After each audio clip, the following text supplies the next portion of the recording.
সব তলত সব চব্জিবিলাকৰ ওপৰেদিয়ে গৈছে নেকি মোৰ মতে আলু পিঁয়াজ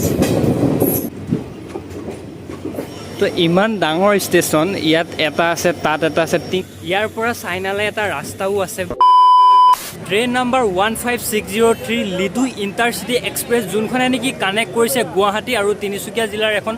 সৰু চহৰ লিডু য'ৰ পৰা নেকি আজি মই যাত্ৰা কৰিম গুৱাহাটী টু লিডু তো গুৱাহাটীৰ পৰা লিডু যাবলৈ হ'লে দুখন ট্ৰেইন আছে এখন হ'ল লিডু ইণ্টাৰচিটি এক্সপ্ৰেছ যোনখন নেকি ৰেগুলাৰ যায় আৰু এখন আছে ৰঙিয়া লিডু এক্সপ্ৰেছ সেইখন সপ্তাহত যায় দেওবাৰ বুধবাৰ আৰু বৃহস্পতিবাৰ সপ্তাহত মাত্ৰ 3 দিন যায় আৰু বৰ্তমান বাজিলে 9:38 আৰু 9:38তো চাওক গুৱাহাটী ৰেল ষ্টেচনত মানুহৰ মানে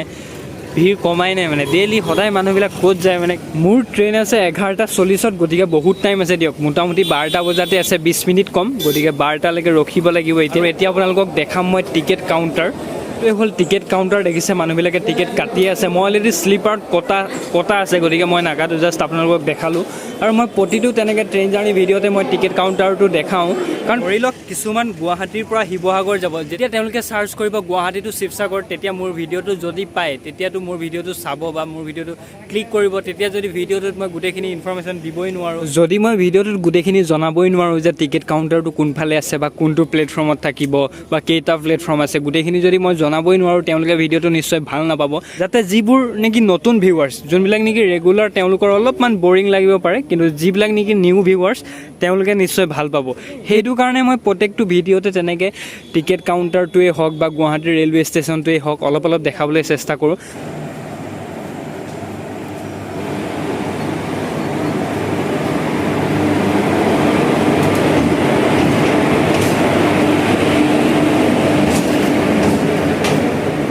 এই ট্ৰেইনখন আৰম্ভণি হৈছিল 1997 চনত আৰু 1997 চনৰ পৰা বৰ্তমানলৈকে 27 বছৰ অতিক্ৰম কৰিলে এই লিডু ইণ্টাৰচিটি এক্সপ্ৰেছখনে গুৱাহাটীৰ পৰা লিডু অলমষ্ট 600 কিলোমিটাৰ হয় লগতে মোৰ জীৱনৰ প্ৰথমটো দীঘলীয়া ট্ৰেইন জাৰ্ণি হ'ব এইটো গতিকে একদম চাই থাকক বঢ়িয়াকৈ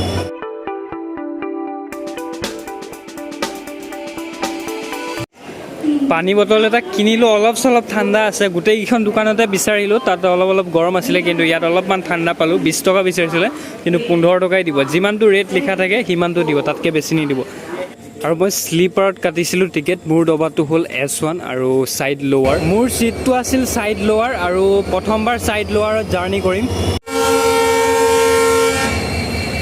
আৰু নিৰ্ধাৰিত সময়তকৈ 1 মিনিট লেটকৈ ওলাইছে ট্ৰেইনখন মানে 11:40 আছিলে আৰু 11:41 গুৱাহাটীৰ পৰা যাত্ৰা কৰিলোঁ তো ব'লক লিডু গৈ কেইটা বজাত পাওঁ একদম দেখাই আছোঁ ব'লক এই 12টা বাজিবলৈ হ'ল চাওক আৰু 16 মিনিট আছে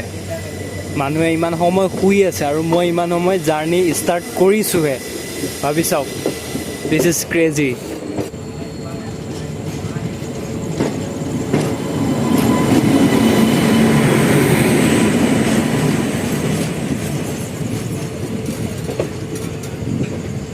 ৰাতি প্ৰায় 12টাই বাজিলে আৰু এই জাৰ্ণিটো ৰাতিপুৱাৰ পৰাই মৰ্ণিঙৰ পৰাইহে বেছি ভাল লাগিব কাৰণ এতিয়া 12টা বাজিলে শুই যাওঁ ৰাতিপুৱা অলপ সোনকালে উঠিব লাগিব কাৰণ বস্তুবিলাক আপোনালোকক দেখাব লাগিব গতিকে শুই যাওঁ একদম ৰাতিপুৱা লগ পাম ব'লক 5 hours later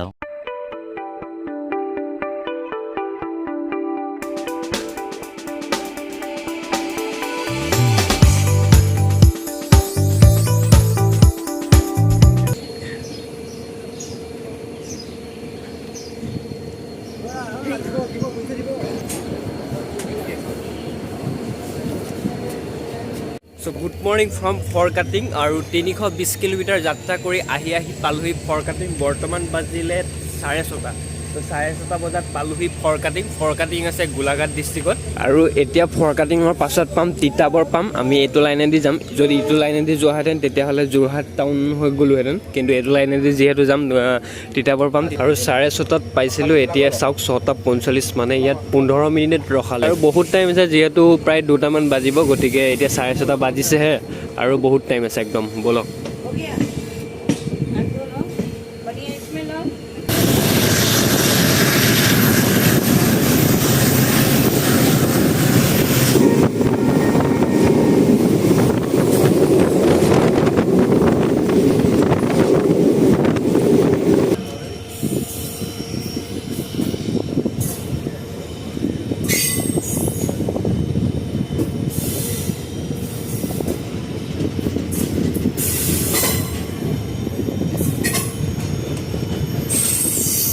প্ৰায় 360 কিলোমিটাৰ যাত্ৰা কৰি আহি পালোহি মৰিয়নি জংচন আৰু মৰিয়নি অলৰেডি মই দুবাৰ তিনিবাৰ আহিছোঁ তো বৰ্তমান ট্ৰেইনখন 3 নম্বৰ প্লেটফৰ্মত ৰাখিছে সেইটো কাৰণে আপোনালোকক ভালকৈ দেখাব পৰা নাই মই যিহেতু ৰাতিপুৱাৰ পৰা একো খোৱাই নাই এতিয়ালৈকে চাহো খোৱা নাই গতিকে একাপ চাহ খাই লওঁ মৰিয়নিতে আৰু ইয়াত অলপ 5 মিনিটমান ৰখাবও গতিকে টাইমো আছে ইয়াতে এখন দোকান পাইছোঁ চাওঁ ইয়াত চাহ আছেনে নাই পুৰি চব্জিহে দেখা পাইছোঁ দাদা চাহ হ'বনে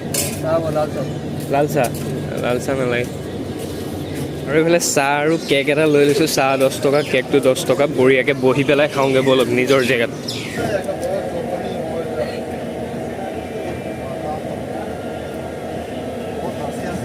আৰু 7:36ত মৰিয়নিৰ পৰা ওলাই দিলোঁ চাই থাকক ভিডিঅ'টো শেষলৈকে চাই থাকক আৰু মজা জেগা আহিবলৈ আছে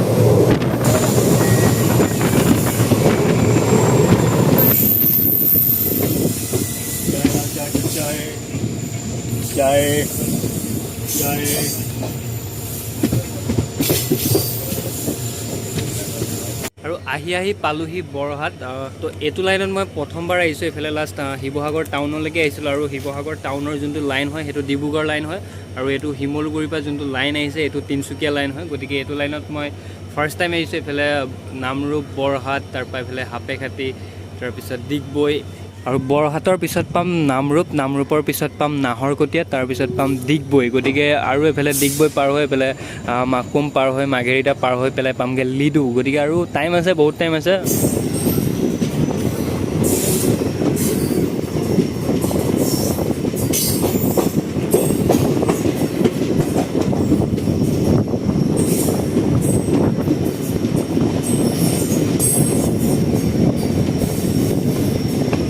আহি পালোহি নামৰূপ আৰু নামৰূপ বুলি ক'লে সমগ্ৰ অসমৰ লগতে পৃথিৱীবাসীয়ে চিনি পায় কাৰণ নামৰূপত সাৰ কাৰখানাৰ বাবে বহুত বেছি জনপ্ৰিয় আৰু নামৰূপৰ যোনটো সাৰ কাৰখানা আছিল সেইটো 1977 চনৰ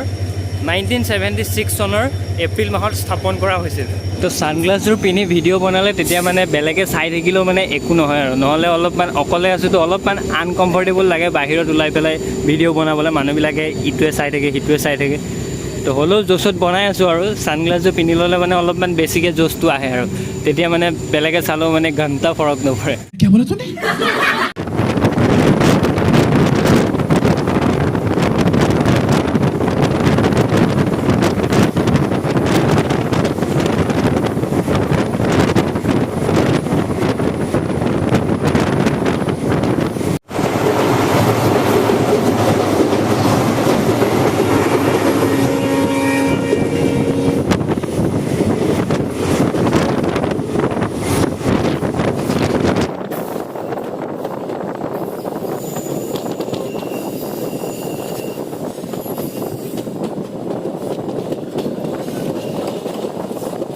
প্ৰায় 500 কিলোমিটাৰ যাত্ৰা কৰি আহি পালোহি দুলীয়াজান আৰু দুলীয়াজান বুলি ক'লে আমাৰ মনলৈ অইল ইণ্ডিয়া দুলীয়াজান বুলি আহে কাৰণ অইলৰ কাৰণে দুলীয়াজান বহুত বেছি জনপ্ৰিয় হয় গোটেই ভাৰতবাসীয়ে গম পায় লগতে এই দুলীয়াজান শব্দটো আহোম ৰজাৰ দুলীয়া অৰ্থাৎ পালংকিন বাহক মই আপোনালোকক ফটো দেখাই দিছোঁ আৰু জান অৰ্থাৎ এটা নদীৰ ধাৰাৰ পৰা লোৱা হৈছে দুলীয়াজান নামটোক লৈ বিভিন্নজনে বিভিন্ন মতামত দিছে যদিও বৰ্তমানলৈকে ইয়াৰ কোনো সঠিক তথ্য বিচাৰি পোৱা নাই 1959 চনৰ 18 ফেব্ৰুৱাৰী তাৰিখে অসমৰ দুলীয়াজানত অইল ইণ্ডিয়াৰ কাৰ্যালয় স্থাপন কৰা হৈছিল আৰু তাৰ 4 বছৰ পাছত ভাৰতৰ প্ৰথম প্ৰধানমন্ত্ৰী জৱাহৰলাল নেহেৰু আৰু অসমৰ মুখ্যমন্ত্ৰী লগতে ৰাজ্যপালৰ সৈতে প্ৰথমবাৰ দুলীয়াজানলৈ আহিছিলে মই আপোনালোকক ফটো দেখাই দিছোঁ চাই লওক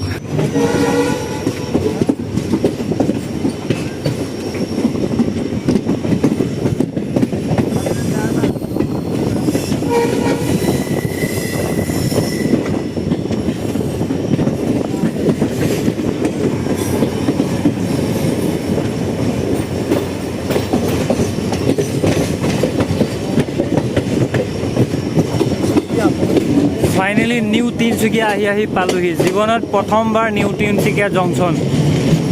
ওকে ৱেলকাম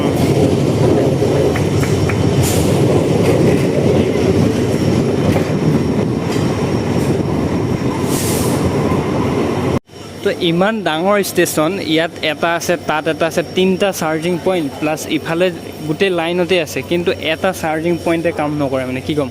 ফোনটোৰ ইমান চাৰ্জ নাই মই ভাবিলোঁ যে ইয়াত অলপ টাইম ৰখাব 5-10 মিনিট তো গতিকে চাৰ্জ দি লওঁ কিন্তু ইমানকেইটা সেই তাৰ পৰা ধৰি লৈ প্ৰায় 5-6টামান হ'ব এটাতো মানে কানেকশ্যন নাই কি ক'ম আৰু ফেনবিলাক চলাই দিব লাগে গাড়ী আহিলে এই গৰমত মানুহবিলাক দোকান চোকান নাই 2 নম্বৰ 3 নম্বৰ প্লেটফৰ্মত দোকানেই নাই 1 নম্বৰত আছে চাগে কিন্তু ইয়াতো ৰাখিব লাগে ন ট্ৰেইনখন ইয়াত যিহেতু ৰাখে দোকান চোকানবিলাক অলপ ৰাখিব লাগে আৰু সেই তাত তেল ভৰাই আছে চাওক ডিজেল ভৰাই আছে তো ডিজেল ভৰাই লৈছে আৰু 5-10 মিনিটমান ৰখাব তাৰপিছতহে যোৱা হ'ব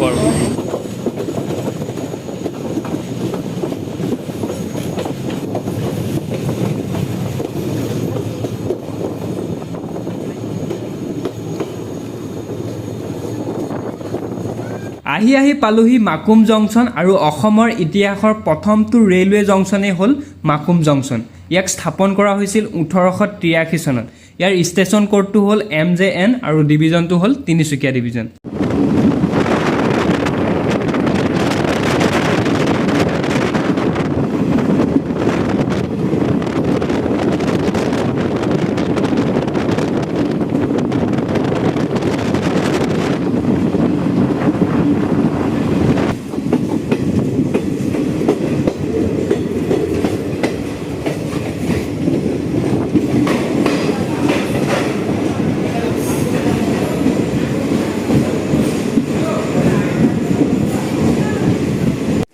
আহি পালোহি ডিগবৈ আৰু ডিগবৈ আছে তিনিচুকীয়া ডিষ্ট্ৰিক্টত এছিয়াৰ আটাইতকৈ পুৰণি তেল শোধনাগাৰটোৱে হ'ল ডিগবৈ আৰু ইয়াক স্থাপন কৰা হৈছিল 1901 চনত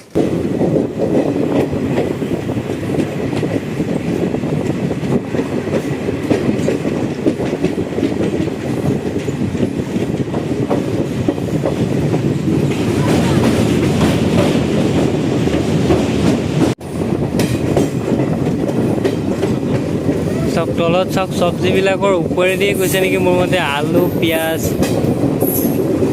বজাৰবিলাক চাওক কিমান ওচৰত বহিছে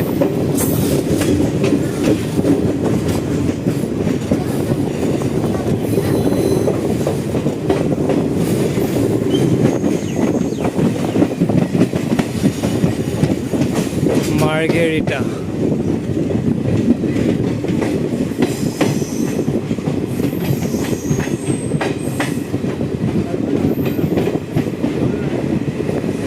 প্ৰায় 550 কিলোমিটাৰ জাৰ্ণি কৰি পেলাই আহি পালোহি মাৰ্গেৰিটা আৰু মাৰ্গেৰিটা হ'ল উজনি অসমৰ শেষৰখন উপযুক্ত চহৰ আৰু এইফালে তেনেকুৱা চহৰ নাই আৰু টাউন নাই তেনেকৈ এইফালে দুলীয়াজান ডিগবৈ তিনিচুকীয়া সেইবিলাকতো পাৰ হৈ আহিলোঁ গতিকে আপাৰ আছামৰ শেষৰখন টাউন বুলি ক'লেও বেয়া নহ'ব মাৰ্গেৰিটা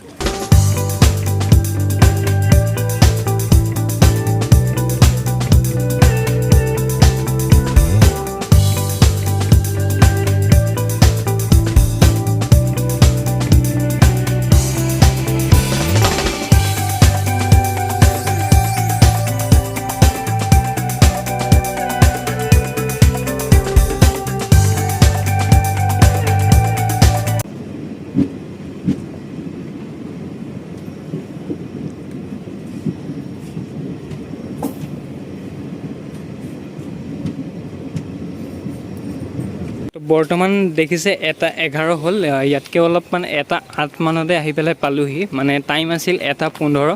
আৰু টাইমতকৈ 7 মিনিট আগত আহি পেলাই পুৱাই দিলেহি অৱশেষত লিডু আহি পালোহি আৰু গুৱাহাটীৰ পৰা লিডু অলমষ্ট 13 ঘণ্টা 45 মিনিটমান লাগিলে আৰু টোটেল 31টা ষ্টপ হয় তো লিডু হ'ল তিনিচুকীয়া জিলাৰ এখন সৰু চহৰ লগতে চাইনা আৰু ম্যানমাৰৰ বৰ্ডাৰ ওচৰতে আছে তো দ্বিতীয় বিশ্বযুদ্ধৰ সময়ত লিডুৰ পৰা চাইনালৈ এটা ৰাস্তাও আছিল যুদ্ধৰ বাবে যিবিলাক সামগ্ৰী সেইবিলাক বাই লেণ্ড মিলিটাৰীৰ দ্বাৰা পঠোৱা হৈছিল আৰু সেই বস্তুবিলাক পঠাবৰ কাৰণে ইয়াৰ পৰা চাইনালৈ এটা ৰাস্তা বনোৱা হৈছিল তো লিডু হ'ল নৰ্থ ইষ্ট ফ্ৰণ্টিয়াৰ ৰেলৱেৰ আটাইতকৈ শেষৰটো ৰেলৱে ষ্টেচন বা পূব ভাৰতৰ আটাইতকৈ